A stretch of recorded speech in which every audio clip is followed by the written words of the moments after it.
War is destructive.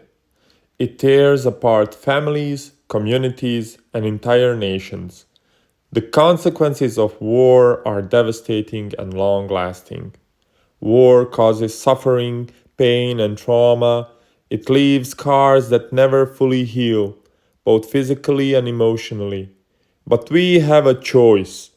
We can choose to work toward peace, to find common ground, and to respect each other's differences.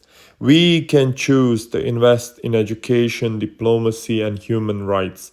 We can choose to prioritize the well being of people over the interests of a few. We can choose to speak up and demand change. We can choose to hold our leaders accountable for their actions and decisions. We can choose to build a better future for ourselves and for generations to come. Let's choose peace over war and work towards a world where conflict is a thing of the past. Choose peace and war.